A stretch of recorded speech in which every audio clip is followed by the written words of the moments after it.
Welcome to the Hoopscat Pod, loaded show today. Seth Greenberg, ESPN analyst and former coach, talks about the upcoming season for the Huskies and some things to expect and maybe some surprises, some not, and also some fan reaction. We have Justin Iriondo, a quick interview on being at the open practice. So coach's perspective, fan perspective, we have it all on the Hoopscat. We'll be back. Let's get it. Let's get it. Let's get it. Let's get it. Yeah. UConn, baby. Home of the champions. Let's go. Welcome into the Hoopscat Pod. I'm your host, Mark Zanetto. Let's get that off the screen. Today's a great show. We have Seth Greenberg. We have Justin Iriondo. I hope I'm saying his last name right. Justin was kind enough to chat with me on Sunday afternoon, where we just kind of, shot the shit about UConn and their open practice. And, what was that like as a fan? I'm sure others have different reactions to if you were there. So it's a segment that I want to start doing on the season. If you're at games, someone comes on, you don't have to be on screen. You'll notice when we have Justin on, he did not show his face. You just heard his voice, almost like a radio show.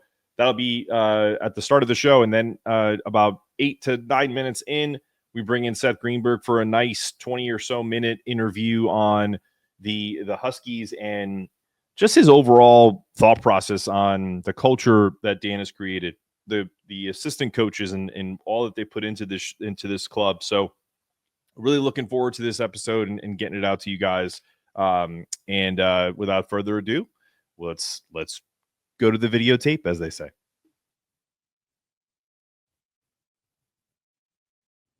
Okay. All right, so we're here with Justin.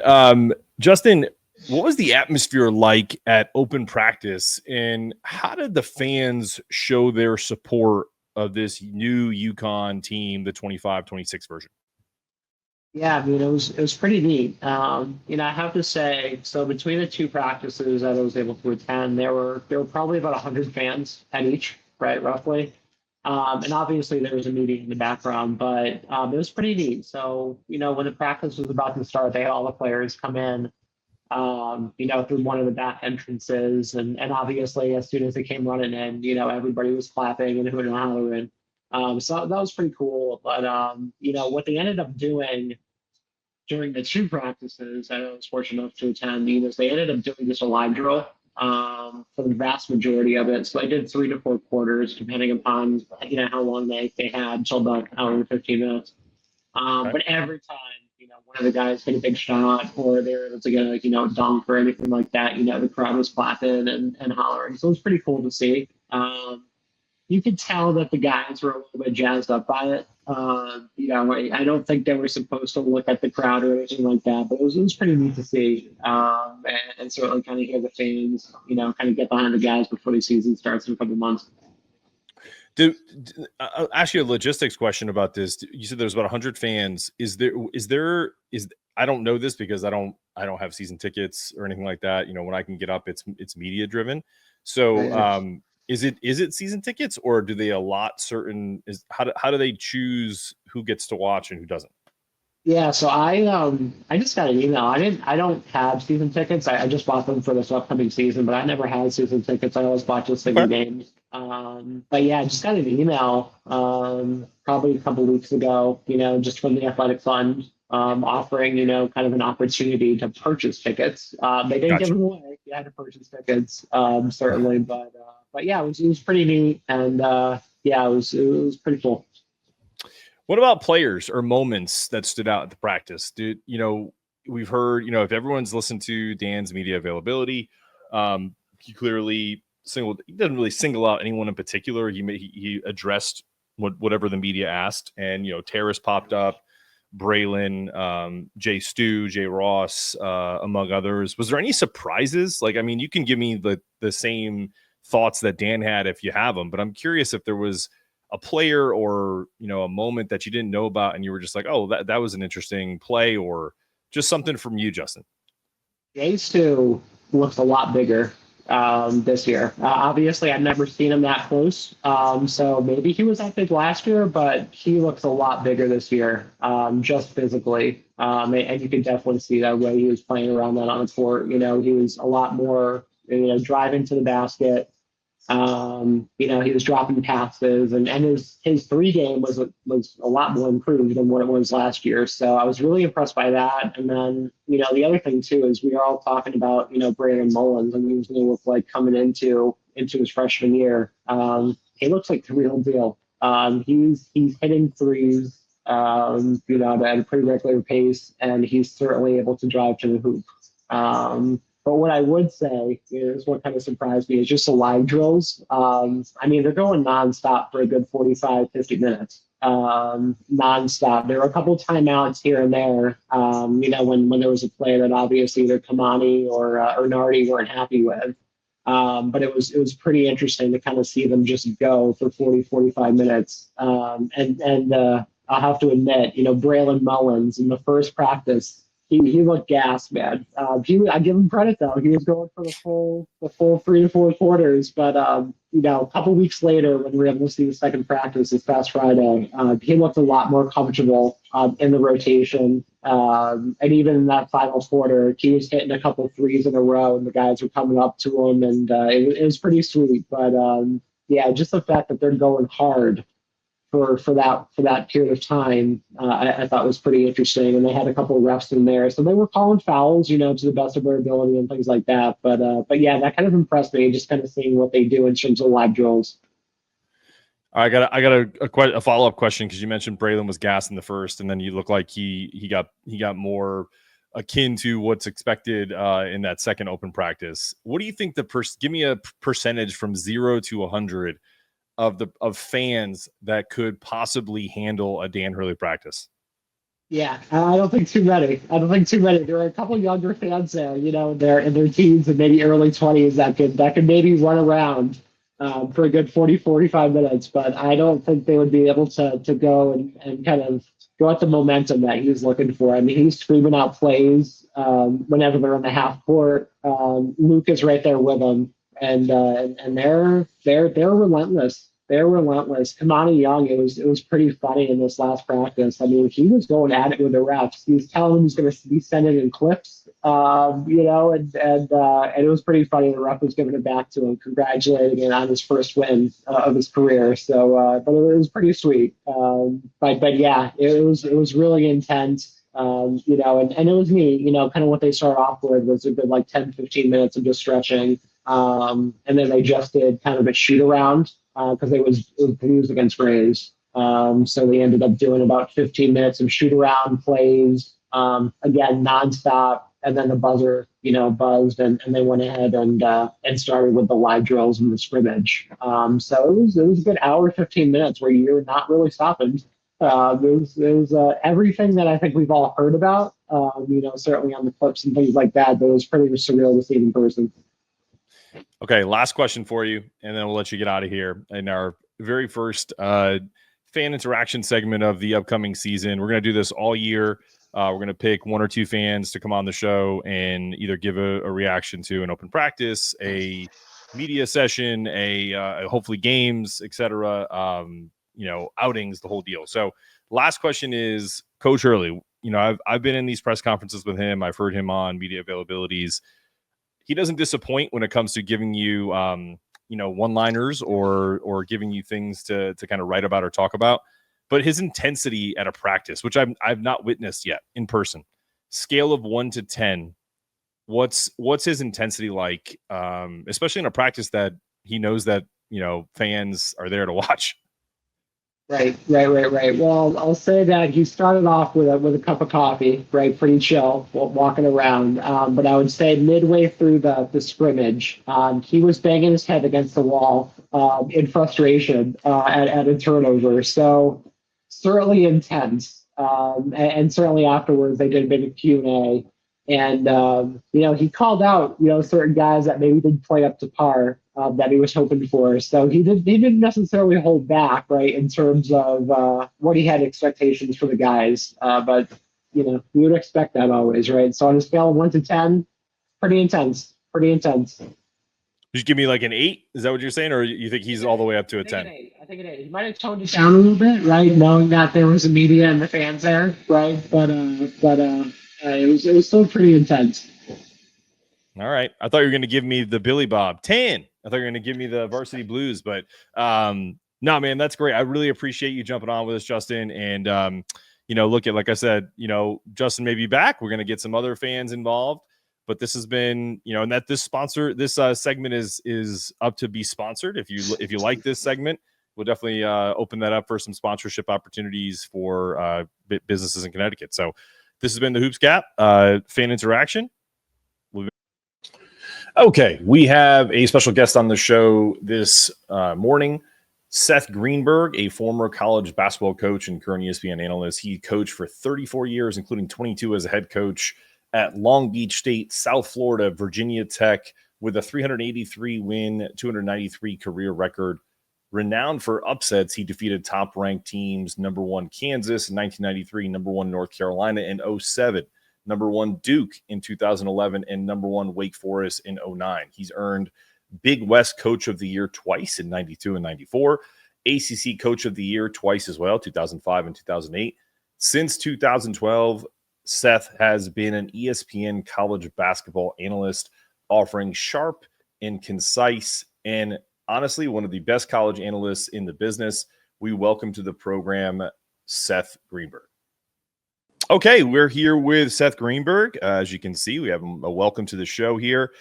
Coach, so you tweeted this out, and I chuckled. It was someone asked you about what were the vibes at camp, and you essentially responded, "I don't do vibe checks. It's just UConn's culture is built on hard work and accountability." So I have to ask this question right off the bat: what sets UConn apart in actually putting that culture into practice compared to maybe how other programs talk about it?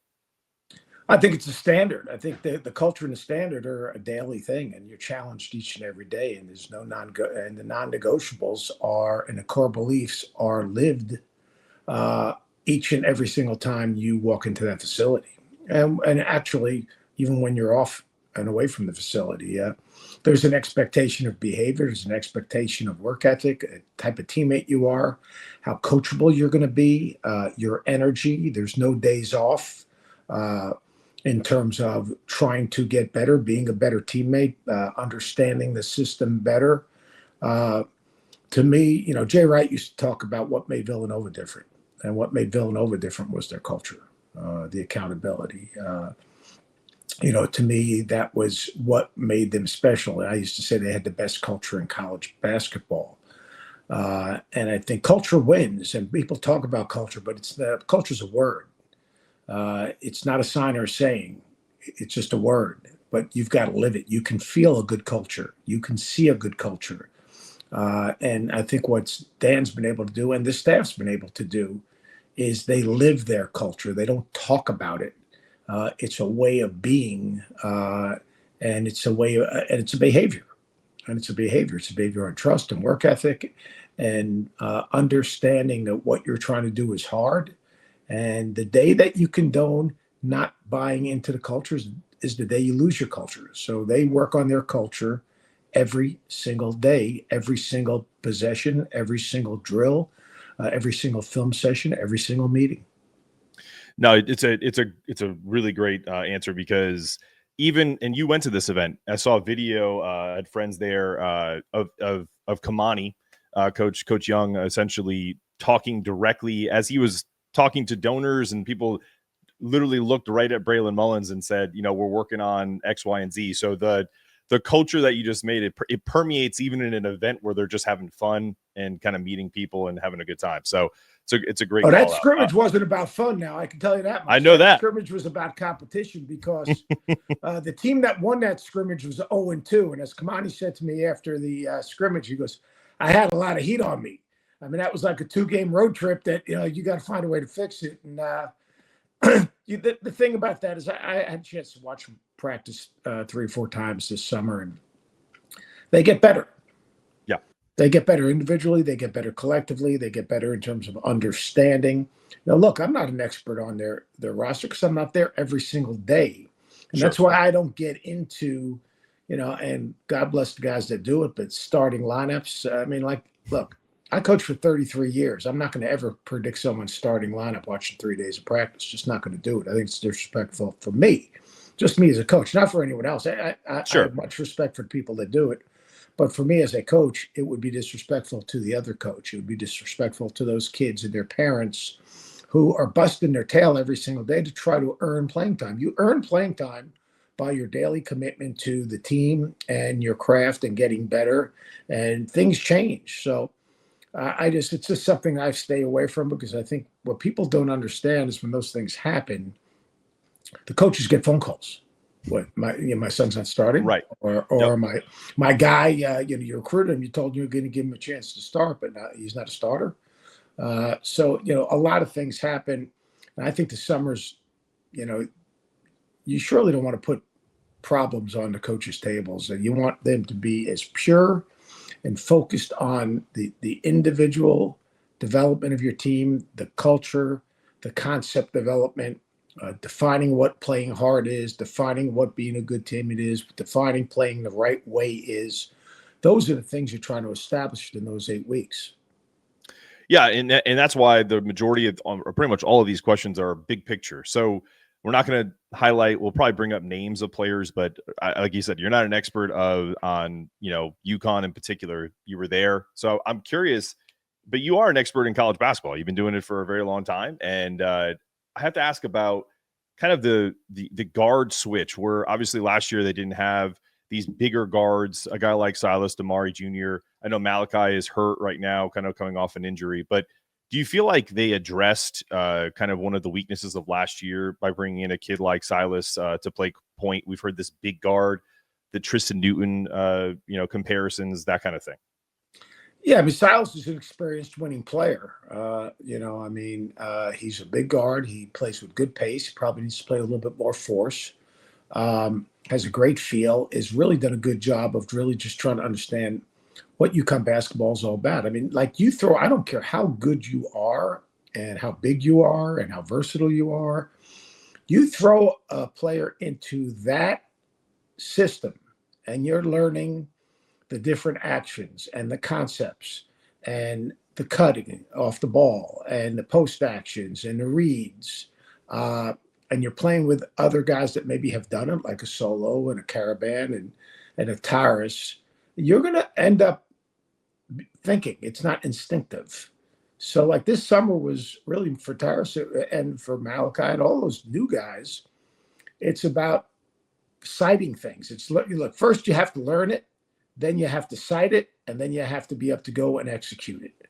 And for Silas, I think that's been the process. And you saw each time they scrimmage. I was talking to Luke and Dan after the scrimmage, and each time they've scrimmaged, he's gotten better. And so he's just chipping away at it, and he's a good, tough winning player. But it takes time. People don't understand. You don't just throw the guys out to here's our system. This is what we're doing.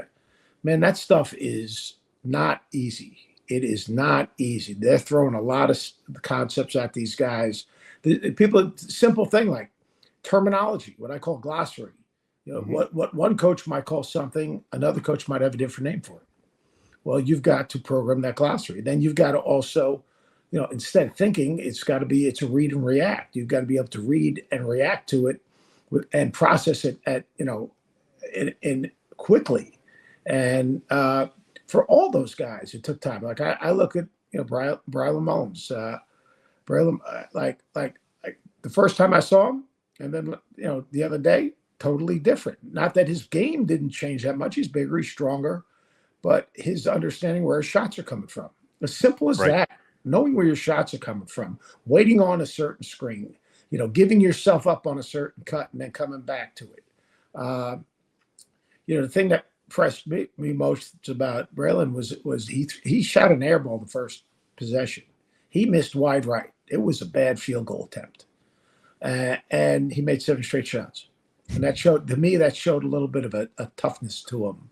Sure. That was good. But no, I mean, for all these guys, it's a work in progress. And we forget it was, I saw them in July. I mean, first week of August. They don't play until November. I mean, they're gone for 2 weeks. And when they come back and they're getting at it full time, it's pretty much full time anyway, because those kids love being in the gym. But I mean, it's It's it's not a computer. It's not a phone. It's not, you don't just flip it. There's a process to it. And those guys made huge jumps during those 8 weeks in terms of the process.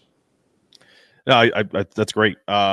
Let's talk again more big picture. You're, as a former coach, what does it say about UConn when the non-conference schedule came out, right? And they have a gauntlet, but they added, they had games that were already in the mix, right? You had the Arizona home at home, so that wasn't added, but you added, BYU in Boston. You're going to Fog Allen to play Kansas, and then you're playing Florida at Madison Square Garden. What does that reveal about Dan Hurley and his staff's confidence in what this team's potential and readiness can be at that moment? I think it's more that we're UConn. We're the basketball capital of the world. We're not going to be afraid to play people. This is who we are. This is who our fans want to see us play. This is who our players come here to play in these type of games. These are teams that are going to be competing for national championships. We're one of those teams that's won a lot of national championships, and that we're going to learn more about ourselves playing these games than any other games. And I think it's just part of we're UConn. This is where we belong in Madison Square Garden, playing the defending national champions before we won back-to-back championships. You go to Fog Allen Fieldhouse. This is what you do. You challenge yourself. You play a game in Boston, against BYU, who would, some people think is going to be the future number one pick in the draft. Yep. This is what you signed up for. This is what this is who we are. I mean, you don't have the passion, energy, ownership, and expectation everywhere that you have at UConn. It's other places. There's a lot of places. I mean, obviously, there's a lot of great basketball programs. But I think these are games that Dan feels are reflective of the mission and the expectation, and why UConn is different.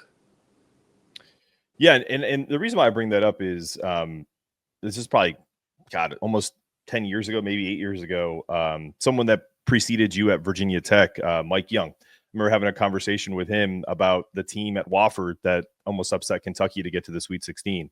And this was off the court. Essentially, just he just, some coaches will just say, I really like my team. You know what I mean? I've heard that through others that Dan really likes this team. And does that mean it's going to turn into a national championship? We don't know. It's August. But that's kind of where I was going, is kind of this team feels like, for all intents and purposes, he didn't know who was going to like that team. Nobody put together that schedule. I mean, that's true. Like I love, who doesn't like their team in July? I mean, if you don't like your team in July, you're going to be miserable come March. I mean, that's fair. I mean, I've never asked Dan, you like your team? I mean, no, I freaking hate them. No, I mean, look, this is time of the year. Look, Dan Hurley, his staff, and I said they're as good or better, maybe the best staff in college basketball. They love the process. Mm-hmm. They really do. They love being in the gym.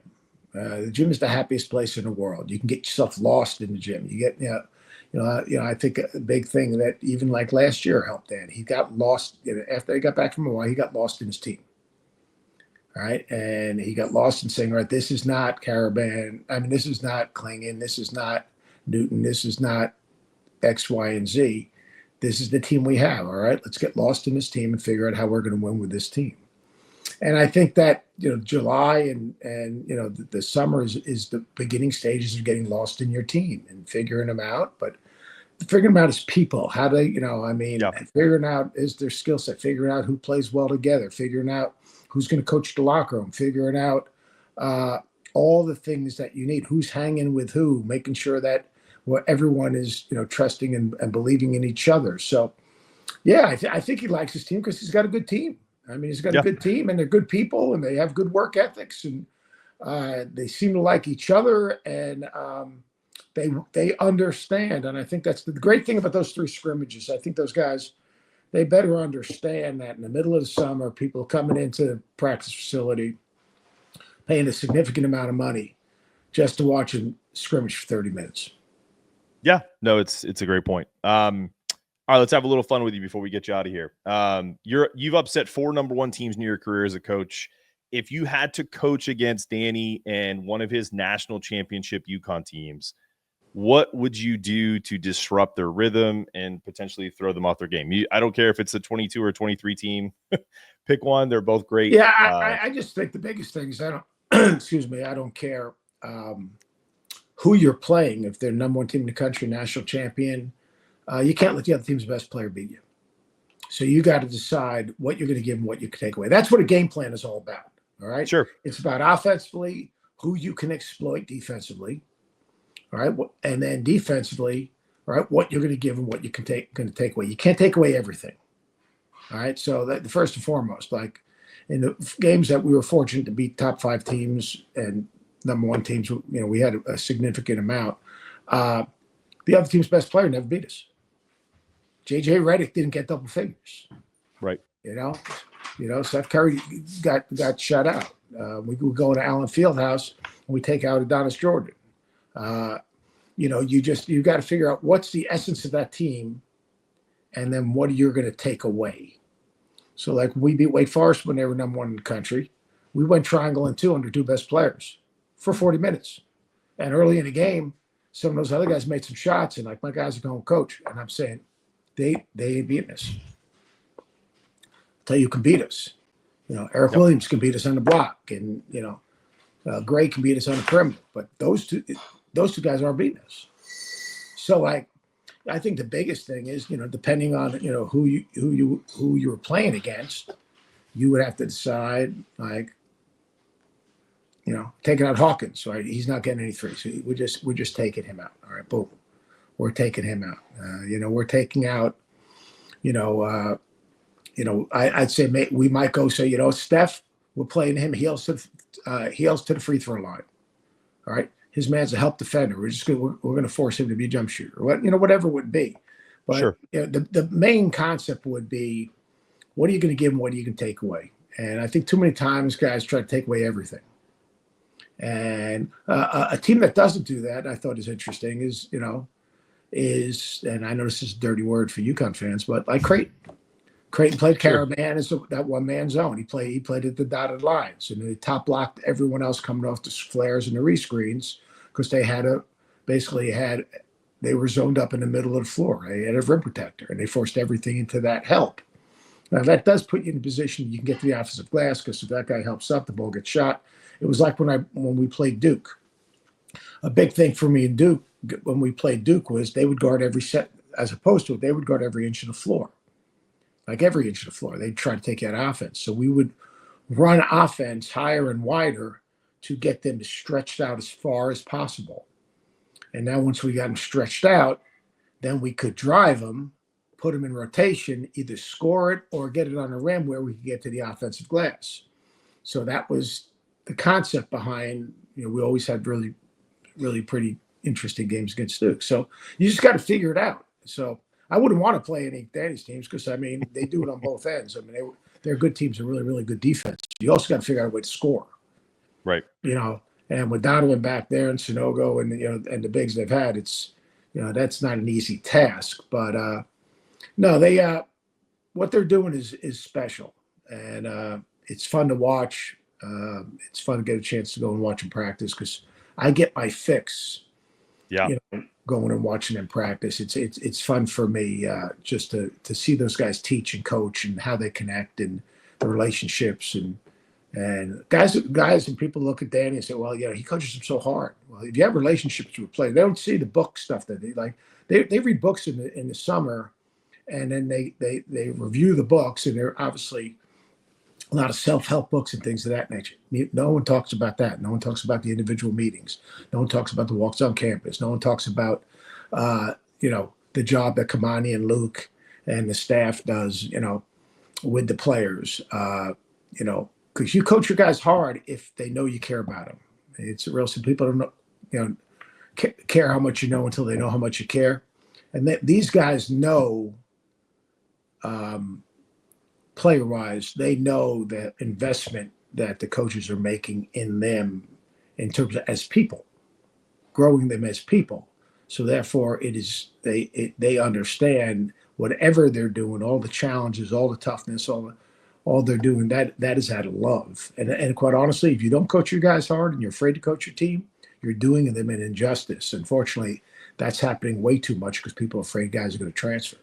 But if they don't allow you to coach them, they're not helping you win anyway. Well, people are talking about it because you're talking about it, and then we're going to put this out because we want people to know those stories, and we're going to continue to cover UConn and all of the Big East. When you mentioned Creighton, that's okay because we covered the Big East too. So the league is good. I was at St. John's practice the other day. The league is good. Love it. Good. All right, Coach. I really appreciate you. You go have a great Monday, and thanks for your time. All right, man. Be good. Stay well. So that was Seth Greenberg. We had fan Justin Iriondo on the show as well, kind of talking about that live practice. Seth obviously giving you more of the coaching perspective, and then Justin giving you the fans' perspective, which I think is a nice mix because, again, I can't be there. I don't live locally. Trust me. Hearing Coach Greenberg talk about getting his fix. My fix would be to be at every one of these practices and literally go live with you guys every time off of practice and tell you what I think. But I also love to bring in guys like this because, listen, is Seth Greenberg going to give us like a hot take? No, I don't. But I also don't. I don't do that. I don't do hot takes. If I make a hot take, it's typically by accident. But what we're doing is we're covering a serious program. I know that's going to sound super pretentious and people are going to listen to that and, think I'm being, elitist or whatever, but it's the truth. Like if you're covering the 6-time national champion, the last 2 of the last 3 national championships on the men's side, the women just won a national championship and are looking to potentially, steamroll the competition next year. UConn is not a place for people to come in and just kind of like give bullshit takes. I'm just being honest. Like I'm always going to lean more into what they're doing offensively, defensively, then I'm going to, talk about, how I feel. Like how I feel about the team is it's August and I don't know. Like all on paper, they look great. So I'm just excited for them to build and to Coach's point. I think we do need to highlight more about what Dan and the staff do to essentially further these kids' lives. Like the self-help groups, or books, the ability about, the ability to make them better people. I think we get lost in the sauce of NIL, the money, which program is building, does UConn have enough money to compete with, the Kansas, the Dukes, the SEC teams that are, shelling out X, Y, and Z money. And I think to quote Dan last year about Tarris Reed, when, he made a kind of a tongue-in-cheek remark, he said, I think you should probably listen to the coaches that have won back-to-back national championships. Now you can't say that anymore because they didn't win it, but you can say you should probably listen to the coaches that won 2 of the last 3 national championships. And what's crazy is that if UConn, and I hope this doesn't happen because I think UConn has a chance to continue to win championships, but if they don't win the ultimate prize this year or the next 5 years, to say that they've won 2 titles in a decade, that would make a program's legacy. It's not UConn's legacy. UConn is ascending to a higher plane. But let's be honest, right? If Todd Golden never wins another national championship, you can't take 2024-25 season away from him. He's a national championship level coach. There's levels, right? If you're a Final Four coach, if you're a national championship coach, like they're like, stepping stones to not necessarily perception, but, understanding how you get to those levels. Right.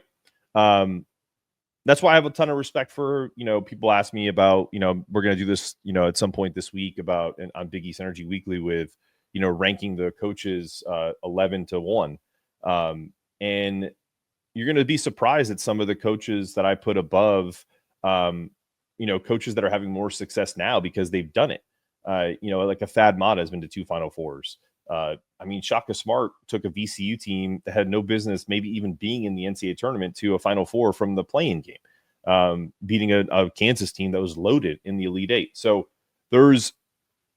that's the type of stuff that I think Seth Greenberg was talking about when he talks about the culture that's been built and the things that you don't see. And that's why we have guys like that on. And I'm really excited about bringing guys like that on a regular basis. Before I go, I have to give you a heads up. On tomorrow's show, we will have journalist Ross Dellinger kind of dive into NIL, what this means going forward, in particular with the Big East and what they're essentially, just to kind of talk about all of this, the House settlement, the governing body that's kind of looking at through all of this stuff, really just kind of ask him a bunch of questions that he can shed some light on. So when people ask me about, UConn football and, basketball and how that relates and everything that goes with it, we really got to transition that and kind of understand it from someone's, it's not even perspective. Like Ross has been in on this for, God, as long as it's gone down, 3 years. So he can shed some light on some questions that UConn fans have about the program going forward. So this has been another episode of the Hoopscat Pod. I am your host, Mark Zanetto.